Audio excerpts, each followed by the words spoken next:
नमस्कार प्यारे बच्चों, मैं अनीता मीणा आज आपको कक्षा 10 का अध्याय 3 व्यक्तिक भिन्नताएं के बारे में विस्तार से पढ़ाऊंगी। व्यक्तिक भिन्नताएं क्या हैं?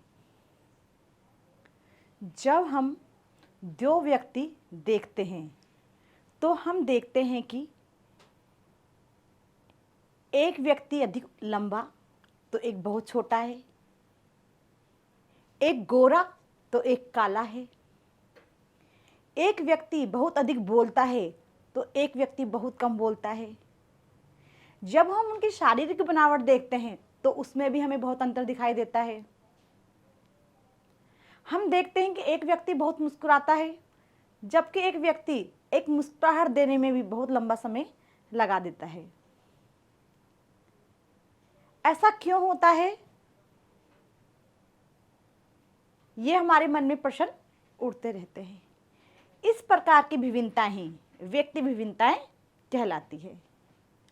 दो व्यक्ति एकदम एक समान नहीं हो सकते, वे एक दूसरे से किसी ना किसी बात से भिन्न होते हैं। इस प्रकार एक मनोवैज्ञानिक कार्य व्यक्तियों के इस अनोखेपन को समझाना और पहचानना है। जब दो व्यक्ति हमने देखा, उनके अंदर बहुत सारी विभिन्नताएं हैं, हमारे मन में प्रश्न आते हैं कि ये विभिन्नताएं क्या हैं, इनका कारण क्या है। इन कारणों को हम मनोवैज्ञानिक तरीके से जानने का प्रयास करेंगे। जब हम व्यक्ति की विशेषताओं, उसके गुणों का सर्वे करते हैं तो हम पाते हैं कि अधिकांश व्यक्ति मध्य अनुक्रम के होते हैं, जबकि कुछ ही व्यक्ति कमजोर वर्ग के होते हैं। उदाहरण के लिए हम बहुत सारे व्यक्तियों का ऊंचाई का उदाहरण देखते हैं। सर्वे किया गया कि बहुत सारे व्यक्ति एवरेज हाइट के होते हैं, मतलब उनकी हाइट एवरेज होती है। कुछ ही व्यक्ति बहुत लंबे अपवाद के रूप में पाए जाते हैं और बहुत कम ही व्यक्ति बौने पाए जाते हैं। जब सर्वे किया गया तो पाया गया कि अधिकांश लोग मध्यम अनुक्रम के हैं, कुछ लोग अपवाद स्वरूप बहुत लंबे हैं और कुछ अपवाद स्वरूप अधिक बौने हैं।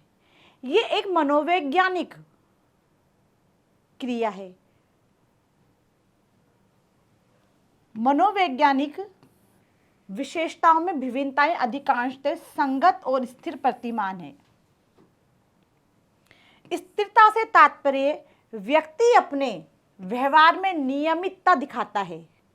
व्यक्ति अपने व्यवहार में नियमितता दिखाता है और उनके व्यवहार के प्रतिमान बारंबार बदलते हैं। व्यक्ति की अपूर्व विशेषताओं और व्यवहार के प्रतिमान का विकास उनके आनुवांशिक गठन और वातावरण जिसमें वह पला बढ़ा है उस पर निर्भर करता है। एक व्यक्ति का विकास व्यक्ति किस परिवेश में पला बढ़ा है उस पर उसका बहुत असर उस व्यक्ति के शारीरिक मानसिक जीवन पर पड़ता है। हम कुछ विशिष्ट संज्ञानात्मक संवेदनाएं और दूसरी विशेषताएं भी अपने माता पिता से ग्रहण करते हैं। हम अधिकांश विशेषताएं कहाँ से ग्रहण करते हैं? अपने माता पिता से ग्रहण करते हैं। जैसे बौद्धिक योग्यता, खेलों के प्रति रुचि, रचनात्मकता आदि कई गुण हम अपने माता पिता से ग्रहण करते हैं। जैसे खेलों में रुचि, हम देखते हैं हमारे पिताजी कबड्डी खेलते हैं, तब हम उन्हें कबड्डी खेलते हुए देखते हैं तो हम भी उनके जैसे कबड्डी खेलने में अपनी रुचि दिखाने लग जाते हैं। यद्यपि जिस वातावरण में हम रहते हैं उसके सहयोग से बड़े पैमाने पर हमारे गुण विकसित होते हैं। हम जिस परिवेश में रहते हैं और हमारे परिवेश का यदि वातावरण बहुत अच्छा होता है तो उस अच्छे परिवेश का गुण हमारे जीवन पे आवश्यक रूप में पड़ता है। वातावरण में उपस्थित आदर्श और दूसरे सुअवसर हमारे अंदर कई कौशल और शील गुणों को विकसित करने में सहयोग करते हैं। हम जिस वातावरण में रहते हैं उस वातावरण के कई कौशल और शील गुण हमको विकसित करने में हमारी सहायता करते हैं। सिर्फ हमारी वंश परंपरा यह निर्धारित नहीं करती कि हम क्या बनते हैं, किंतु हमारा वातावरण भी इसमें सहयोग देता है। सबसे नवीनतम और सुविख्यात उदाहरण हमारे पूर्व राष्ट्रपति एपीजे अब्दुल कलाम हो सकते हैं। देखो बच्चों, ये आवश्यक नहीं है कि यदि हमारे आसपास का वातावरण अच्छा नहीं है तो हम हमारे जीवन में बहुत अच्छा नहीं कर सकते। हम एक उदाहरण देखते हैं डॉक्टर भीमराव अंबेडकर का। अंबेडकर जी एक बहुत निर्धन परिवार से थे, लेकिन उनके आसपास शिक्षा का उस समय प्रभाव था। वे देखते थे कि उनके साथी स्कूल जाते हैं, पढ़ते हैं, तो वो स्कूल के बाहर, क्लास के बाहर पढ़ते, और एक दिन उन्होंने भारत का संविधान लिख डाला। दूसरे हमारे एपीजे अब्दुल कलाम, जो भारत के मिसाइल मैन के नाम से भी जाने जाते हैं, ये भी बड़ी गरीब परिस्थितियों में इनका जीवन बीता, लेकिन इनके प्रयास जीवन भर चलते रहे और ये हमारे राष्ट्रपति भी बने। हमारा वंश परंपरा ये निर्धारण नहीं करती कि हम आगे क्या बढ़ेंगे। निर्धन परिवार का व्यक्ति भी बहुत कुछ जीवन में अच्छा कर सकता है। हो सकता है एक कुल परिवार का बच्चा उतना अच्छा ना कर सके जितना एक गरीब निर्धन तबके का व्यक्ति कर सके। तो हमारे वंश परंपरा ये निर्धारित नहीं करती कि हम क्या बनते हैं, हमारा वातावरण इस पर निर्भर करता है कि हम क्या करते हैं। व्यक्तिगत विभिन्नता का मापन मनोवैज्ञानिक परीक्षण एवं संरचनात्मक तकनीक है। सावधानी पूर्वक व्यवहार के चुने हुए नमूने से संरचित है। जिस व्यक्ति का परीक्षण किया जा रहा है उसके बारे में अनुमान लगाने में मदद करते हैं कि दृष्टि से यह अत्यंत आवश्यक है कि परीक्षण विश्वसनीय, प्रामाणिक और मानवीकृत हो। एक परीक्षण तभी विश्वसनीय होता है जब वह दी गई विशेषताओं की लगातार जांच करता है। परीक्षण मापन क्या है? किसी व्यक्ति का बार बार जब हम परीक्षण करते हैं तो हम उस व्यक्ति की विशेषताओं को मापने में कामयाब हो जाते हैं। अब मापन सत्य है या नहीं है, प्रमाणिक है या अप्रमाणिक है, इसका पता कैसे लगाया जाए? एक व्यक्ति को यदि एक ही परिस्थिति के अनुसार जब प्रश्न किए जाते हैं तो उस परिस्थिति में व्यक्ति अच्छे से प्रश्नों के उत्तर दे पाता है, लेकिन जब हम एक व्यक्ति के सामने विभिन्न विभिन्न परिस्थितियां उत्पन्न करके जब हम उससे प्रश्न करते हैं और उस प्रश्न में वो व्यक्ति, उस परिस्थिति में वो व्यक्ति समान अंक प्राप्त करता है, तो व्यक्ति का मनोवैज्ञानिक आधार पर प्रामाणिकता स्पष्ट है। जबकि व्यक्ति अलग अलग परिस्थितियों में कम या ज्यादा अंक प्राप्त करता है तो ये अप्रामाणिकता मानी जाती है। व्यक्ति का प्रामाणिक परीक्षण व्यक्ति के व्यक्तित्व को मापता है। परीक्षण की मुख्य विशेषता है कि परीक्षण व्यक्ति के व्यक्तित्व को नापता है। तीसरा है मानवीकरण में एक ऐसी प्रक्रिया निहित है जिससे परीक्षण का उपयोग सभी व्यक्ति पर समान तरीके और समान स्थितियों में किया जाता है। मनोविज्ञान ने मनुष्य की विभिन्न विशेषताओं को मापने के लिए कई परीक्षण विकसित किए हैं। योग्यता के परीक्षण द्वारा यह पता चलता है कि व्यक्ति अपनी सर्वश्रेष्ठ स्थिति में क्या कर सकता है। योग्यता के परीक्षण उपलब्धि की अपेक्षा निहित शक्ति को मापते हैं। बुद्धि और अभिवृत्ति के परीक्षण भी इसी श्रेणी में आते हैं। बुद्धि की प्रकृति और उसका मूल्यांकन। बुद्धि, बुद्धि क्या है? बुद्धि शब्द का प्रयोग हम आमतौर पर करते हैं जब हम देखते हैं कि एक व्यक्ति अपनी अपेक्षा से अधिक कार्य करता है, तो हमारे मुंह से निकलता है ये बहुत बुद्धिमान व्यक्ति है। तो क्या बुद्धिमान व्यक्ति कक्षा में सबसे होशियार बच्चे को कहा जाएगा, या किसी डॉक्टर को कहा जाएगा, या किसी इंजीनियर को कहा जाएगा, या एक खिलाड़ी को कहा जाएगा? बुद्धि क्या है? डिग्रियां लेने से बुद्धि का पता नहीं चलता है। बुद्धि एक बहुआयामी कारक है जो व्यक्ति के चौतरफा विकास का से व्यक्ति को विकसित करती है। अब बुद्धि के मापन के लिए कई प्रमाणिक आधार हैं। बुद्धि को सर्वप्रथम किसने मापा, बुद्धि के लिए क्या क्या परिभाषाएं दी, कौन व्यक्ति कितना बुद्धिमान है, कैसे पता लगाया जाए, ये बुद्धि के मापन और उसके मूल्यांकन के आधार पर हम पता लगाते हैं। बुद्धि एक मनोवैज्ञानिक शब्द है। बुद्धि एक मनोवैज्ञानिक शब्द है जिसका प्रयोग बारंबार विभिन्न स्थानों पर होता है। जैसे, अरे बड़ा होशियार बच्चा है, क्लास में टॉप रहता है, ये बहुत अच्छे डॉक्टर साहब हैं, ये बहुत अच्छा खिलाड़ी है। अर्थात बुद्धि का प्रयोग हम, बुद्धि शब्द का प्रयोग हम बारंबार करते हैं। बुद्धि का सबसे पहली परिभाषा बीने और साइमन द्वारा सन 1905 में दी गई। बुद्धि की सर्वप्रथम परिभाषा बीने और साइमन द्वारा सन 1905 में दी गई। उनके अनुसार, किन के अनुसार? बीने और साइमन के अनुसार बुद्धि ठीक निर्णय करने, ठीक समझने और ठीक से तर्क करने की योग्यता है। बुद्धि क्या है? बीने और साइमन के अनुसार बुद्धि ठीक निर्णय करने, ठीक समझने और ठीक से तर्क करने की योग्यता है। बेसलर महोदय ने कहा है, बुद्धि व्यक्ति की उद्देश्यपूर्ण कार्य करने और तर्कपूर्ण सोचने और पर्यावरण से प्रभावी ढंग से निपटने की संपूर्ण और व्यापक क्षमता है। ये किसने कहा? बेसलर महोदय ने।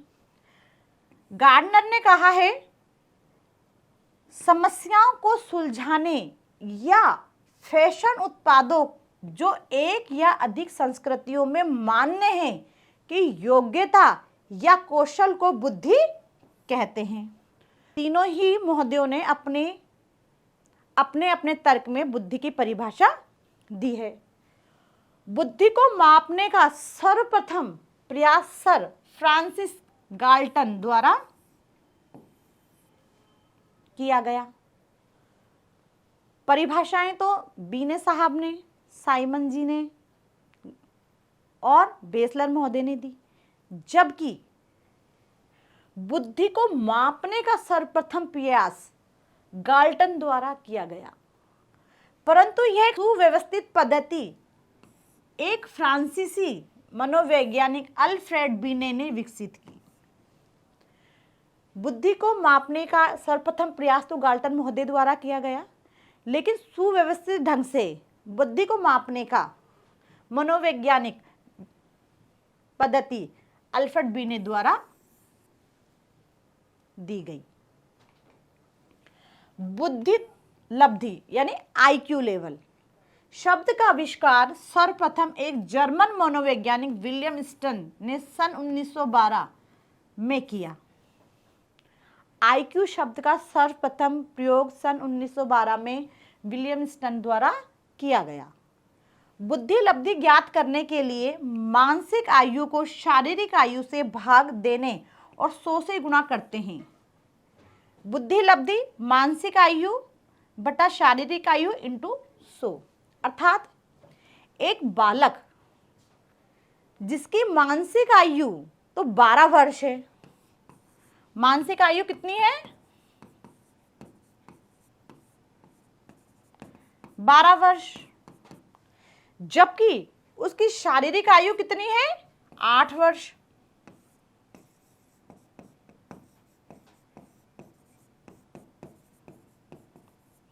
इंटू 100, इससे व्यक्ति की बुद्धि लब्धि IQ लेवल ज्ञात किया जा सकता है। किन के अनुसार? बिने महोदय के अनुसार। बुद्धि को मापने के लिए बिने द्वारा विकसित किया गया यह परीक्षण बाद में संशोधित किया गया।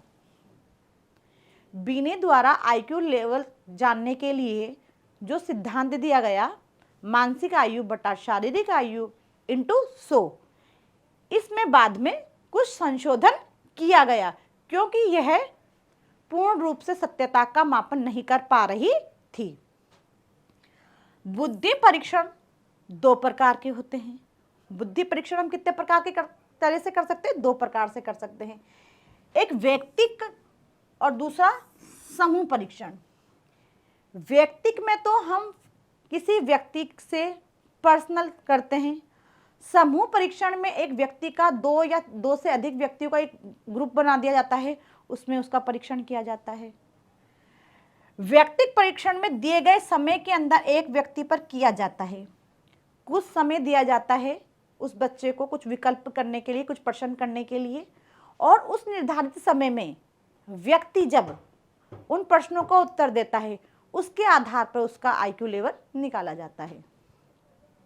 दूसरा, जबकि एक समूह परीक्षण दिए गए समय के अंदर एक से अधिक व्यक्तियों पर किया जाता है और समूह परीक्षण एक निश्चित समय में एक समूह पर किया जाता है। अभिवृत्तियां, रुचियां और उनका मूल्यांकन। अभिवृत्तियां क्या है, रुचियां क्या है और उनका मूल्यांकन कैसे किया जाता है? देखो बच्चों, हो सकता है हमारी कक्षा का एक बच्चा गणित में बहुत होशियार हो, लेकिन हो सकता है ये वही बच्चा सामाजिक विज्ञान में बहुत कमजोर हो। हो सकता है एक बच्चा अंग्रेजी में तो बहुत अच्छा पढ़ता है लेकिन हिंदी में नहीं पढ़ता। और ये भी हो सकता है एक बच्चा जो पढ़ने लिखने में तो अच्छा नहीं है लेकिन वो खेल में बहुत बड़ा खिलाड़ी है। व्यक्ति के अंदर कुछ विशेषताएं होती हैं, उन विशेषताओं को जब व्यक्ति अपने गुणों के आधार पर प्रकट करता है तो वो अभिवृत्तियां कहलाती हैं। अभिवृत्ति विशेषताओं का संयोजन है। जब व्यक्ति के अंदर कुछ विशेषताएं, विशेष रूप से विशेषताएं दिखाई देती हैं तो वह विशेषताओं का एक संयोजन है अभिवृत्ति, जो परीक्षण के उपरांत व्यक्ति के विशेष ज्ञान या कौशल को अधिग्रहित करने की क्षमता की ओर संकेत करता है। इन विशेषताओं को उपयुक्त प्रशिक्षण द्वारा विकसित किया जा सकता है। व्यक्ति के अंदर कुछ कौशल तो प्रशिक्षण द्वारा, प्रशिक्षण दे दे के भी उस व्यक्ति में कौशल विकसित किया जा सकता है, जबकि दूसरों शब्दों में देखो बच्चों, किसी व्यक्ति को किसी कार्य करने को रुचि ही नहीं है और उस व्यक्ति से वे कार्य जबरदस्ती कराया जाता है तो व्यक्ति उस कार्य को करने में कभी भी सफल नहीं हो सकता। एक व्यक्ति के पास संगीतज्ञ बनने के लिए आवश्यक योग्यताएं नहीं है। एक व्यक्ति है, संगीत कला में निपुण होना चाहता है लेकिन संगीत कला में वो निपुण नहीं हो पा रहा। जैसे तार्थ, स्वर शैली, लय, ताल और संगीत की संवेदनशीलता के अन्य पक्षों के मध्य अंतर करना इत्यादि नहीं है। समझो बच्चों, एक व्यक्ति खेल खेलना चाहता है, बहुत अच्छा खेल खेलना चाहता है, बहुत अच्छा खिलाड़ी है, लेकिन उसके माता पिता चाहते हैं कि वो बहुत अच्छा संगीत में निपुण हो जाए। व्यक्ति को संगीतशाला क्लास में भेज दिया जाता है, लेकिन व्यक्ति के अंदर जब लय नहीं है, ताल नहीं है, उसको समझने की निपुणता नहीं है, तो परीक्षण के बाद भी वे व्यक्ति उस कार्य में निपुण नहीं हो सकता। तो वह व्यक्ति पर्याप्त प्रशिक्षण के बाद भी अच्छा संगीतज्ञ नहीं बन सकता। व्यक्ति अपनी विशेषताओं के आधार पर ही अभिवृत्ति का संयोजन कर सकता है। जब व्यक्ति स्वयं से कुछ करना चाहता है तो वो अपनी विशेषताओं का बार बार संयोजन करता है, उसके अंदर अभिवृत्ति का समावेश होता जाता है। अभिवृत्ति परीक्षण का प्रयोग व्यवसाय के क्षेत्र में सफलता पूर्वानुमान लगाने के लिए किया जाता है। अधिकांशतः अभिवृत्ति परीक्षणों का प्रयोग व्यवसाय में किया जाता है, जैसे लिपकीय अभिवृत्ति, संगीत अभिवृत्ति और टंकण अभिवृत्ति आदि। मनोवैज्ञानिकों ने बच्चों और वयस्कों की रुचियों जानने के लिए बड़ी संख्या में परीक्षणों का निर्माण किया है। कई व्यवसाय से संबंधित रुचि परीक्षण हैं, जिनकी सहायता से व्यक्ति के निश्चित व्यावसायिक क्षेत्रों का पता लगाया जाता है। देखो बच्चों, मनोवैज्ञानिकों ने बच्चों और बड़ों पर यह जानने का प्रयास किया कि उस व्यक्ति में किस विषय की रुचि है और क्या वो इस व्यवसाय में आने के लिए योग्य है या नहीं। किसके आधार पर? परीक्षण मापन के आधार पर पता लगाया जाता है। व्यक्तित्व की प्रकृति। मनोविज्ञान के विचार से व्यक्तित्व व्यक्ति का अनोखा और अपेक्षाकृत स्थिर व्यवहार है, जो उसे सभी परिस्थितियों में काफी समय तक समान बना रहता है। 1937 में आलपोर्ट ने व्यक्तिगत शब्द की अत्यधिक परिभाषा दी है। उनके अनुसार व्यक्तित्व व्यक्ति की उन मनोदैहिक प्रणालियों का गतिशील संगठन है जो वातावरण से उसके अनोखे समायोजन को निर्धारित करता है। संक्षेप में इनमें से कुछ परिप्रेक्ष्यों के बारे में हम अध्ययन करते हैं।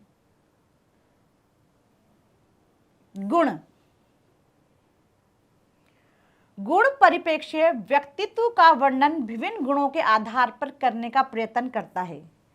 कई बार गुणों के एक समूह के रूप में जमा होते हैं। इन समूहों के प्रकार कहा जाता है।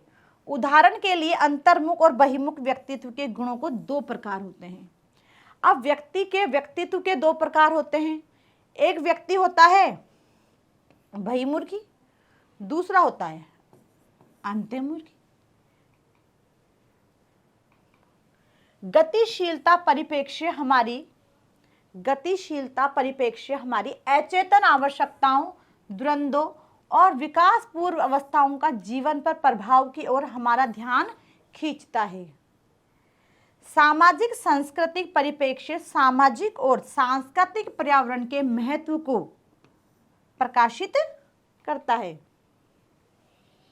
मानवतावादी परिप्रेक्ष्य हमें से प्रत्येक में निहित वृद्धि और स्वतंत्रता की असीमित क्षमता पर बल देता है। यह परिप्रेक्ष्य आशावादी और जीवन के सकारात्मक पहलुओं और क्षमताओं पर बल देता है। कौन सा मापन? मानवतावादी। व्यक्तित्व मूल्यांकन की विधियां। देखो बेटा, अभिवृत्ति हमने पढ़ी। अभिवृत्ति में बताया गया कि जो व्यक्ति जिस भी कार्य करने की विशेषताओं को में निपुण होता है, वो उस व्यक्ति की अभिवृत्ति होती है। बुद्धि एक समय में व्यक्ति को जो कार्य करने के लिए दिया जाता है, उस समय में व्यक्ति जो कार्य कर लेता है, उससे उस व्यक्ति की बुद्धि का पता चलता है। उपलब्धि एक निश्चित समय में व्यक्ति के द्वारा कार्य का निष्पादन किया जाता है, उसे उपलब्धि कहते हैं। तो हमने अभिवृत्ति, बुद्धि और उपलब्धि तीनों विषयों में जानकारी प्राप्त की। अभिवृत्ति का बालक की कार्य करने की विशेष योग्यता है। बुद्धि एक निश्चित समय में किया गया उसका कार्य और उसकी निपुणता है। और उपलब्धि दिए गए समय में व्यक्ति के द्वारा किया गया कार्य का निष्पादन का तरीका उसकी उपलब्धि है। अब इन सब से व्यक्ति के व्यक्तित्व का मूल्यांकन किया जाता है। तो व्यक्ति के व्यक्तित्व के मूल्यांकन करने के लिए कई विधियां अपनाई गई हैं कि व्यक्ति के व्यक्तित्व का कैसे मूल्यांकन किया जाए। कई नवीन पद्धतियां हैं जो वर्तमान में प्रचलित हैं, उनका भी हम अब अध्ययन करेंगे। व्यक्तित्व परीक्षण को 3 श्रेणियों में विभक्त किया गया है। एक व्यक्ति के व्यक्तित्व को जानने के लिए उसके को 3 श्रेणियों में विभक्त किया गया है। वस्तुनिष्ठ या व्यक्तित्व में स्ववर्णित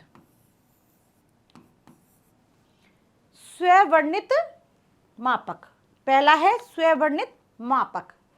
दूसरा है व्यक्तित्व के प्रक्षेपण या अप्रत्यक्ष मापक। दूसरा है अप्रत्यक्ष मापक। पहला है स्वयं वर्णित मापक, दूसरा है अप्रत्यक्ष मापक, तीसरा है व्यक्तित्व के परिस्थिति जन्य मापक। तो पहला है स्ववर्णित मापक, दूसरा है अप्रत्यक्ष मापक, तीसरा है परिस्थिति जन्य मापक। अब वस्तुनिष्ठ या व्यक्तित्व के स्वयं वर्णित मापक। स्वयं वर्णित मापक क्या होता है? इस प्रकार के मापक में व्यक्ति को प्रश्नावली के रूप में कथनों का एक सेट द्वारा स्वयं के बारे में बताने को कहा जाता है। कथन की प्रकृति खुला या अंत बंद हो सकती है। स्वयं वर्णित मापक में बच्चों को वैकल्पिक प्रश्न दिए जाते हैं। उस वैकल्पिक प्रश्नों में से व्यक्ति को प्रश्नों का चयन किया जाता है। ए से 4 विकल्प दिए जाते हैं, 4 विकल्प में एक विकल्प भरना पड़ता है। उसके आधार पर बालक का स्ववर्णित मूल्यांकन किया जाता है। अब स्ववर्णित मूल्यांकन भी 2 प्रकार का है। एक तो है खुला अंत या बंद अंत। बंद अंत कथन में रेटिंग स्केल्स या वैकल्पिक उत्तर दिए रहते हैं, जबकि खुले अंत कथन में व्यक्ति को अपने को निरूपित करने के लिए स्वतंत्र है। अब बंद अंत कथन में तो व्यक्ति को वैकल्पिक प्रश्न दिए जाते हैं, उसमें उसको उस विकल्पों के आधार पर अपने व्यक्तित्व का परीक्षण करवाया जाता है। जबकि खुले में व्यक्ति को स्वतंत्र रूप से प्रश्नों का उत्तर देने के लिए कहा जाता है। उसमें व्यक्ति अपने स्वतंत्र की इच्छाओं से, अपने मन की इच्छाओं से उन प्रश्नों का उत्तर दे सकता है। तो वैकल्पिक और स्वतंत्र प्रश्नों के आधार पर व्यक्ति के व्यक्तित्व का स्ववर्णित मूल्यांकन किया जाता है। अब व्यक्ति के मापन के लिए कुछ वर्तमान में नवीन पद्धतियां भी प्रचलित हैं, जो कि निम्न है। पहली है neuroticism, extraversion, openness, personality, inventory revised, MEOPIR। ये वर्तमान में नवीन प्रचलित पद्धति है व्यक्तित्व को मापने के लिए। यह परीक्षण वर्तमान में व्यक्तित्व के मूल्यांकन की विश्व में प्रयोग की जाने वाली सबसे प्रसिद्ध तकनीक है। इस परीक्षण का निर्माण कोस्टो और मैक्री 1992 में किया था। इस पद्धति का परीक्षण का निर्माण कोस्टो और मैक्री द्वारा 1992 में किया गया था। यह व्यक्तित्व के 5 तत्व का नमूना 5 फैक्टर मॉडल पर स्थापित है। यह व्यक्ति के 5 फैक्टर मॉडल पे आधारित है। स्ववर्णित में दूसरा मापक है 16 व्यक्तित्व तत्व प्रश्नावली, या इसको 16 PFB कहा जाता है, या 16 पर्सनैलिटी फैक्टर क्वेश्चनियर भी कहा जाता है। इसके कई उपनाम भी हैं। यह परीक्षण मूल रूप से Raymond B Cattell, Karen Cattell और हीदर EP कैटल के द्वारा 1949 में विकसित किया गया था। तब यह परीक्षण सन 1956, 1962 और 1967 और 1969 और 88, 93 में 4 बार संशोधित हो चुका है और वर्तमान में 5वां परीक्षण इसका चल रहा है। भारत में व्यक्तित्व को मापने के लिए बड़ी मात्रा में स्ववर्णित मापक विकसित किए गए हैं। इनमें से कुछ संशोधित संस्मरण हैं मोहसिन और हुसैन द्वारा, बेल एडजस्टमेंट्स इन्वेंट्री सिंह और जेमुआर द्वारा, मैसोला सिक्योरिटी इनसिक्योरिटी इन्वेंटी हिंदी में सिंह द्वारा, माइस्लो पर्सनैलिटी इन्वेंटी ऑफ आइजेनिक। ये भारत में कुछ पद्धतियां हैं जो व्यक्तित्व को मापने के लिए प्रचलित हैं। प्रक्षेपण अथवा अप्रत्यक्ष व्यक्तित्व के मापक, ये अप्रत्यक्ष व्यक्तित्व के मापक हैं। हम व्यक्तित्व के मापन को 3 प्रकारों में पढ़ रहे हैं। पहला है प्रत्यक्ष मापक, स्ववर्णित मापक। दूसरा है अप्रत्यक्ष व्यक्तित्व मापक, जहां एक व्यक्ति को संरचित परीक्षण उद्दीपक प्रदान किया जाता है। प्रक्षेपण परीक्षण में व्यक्ति को असंरचित या अस्पष्ट उद्दीपक के प्रति प्रतिक्रिया करनी होती है। प्रक्षेपण परीक्षणों में असंरचित उद्दीपकों को प्रयोग करने में मूल पूर्वानुमान यह है कि व्यक्ति अपनी सोई या अचेतन भावनाओं, आवश्यकताओं, प्रेरणाओं आदि को उद्दीपक या प्रक्षेपित कर देता है।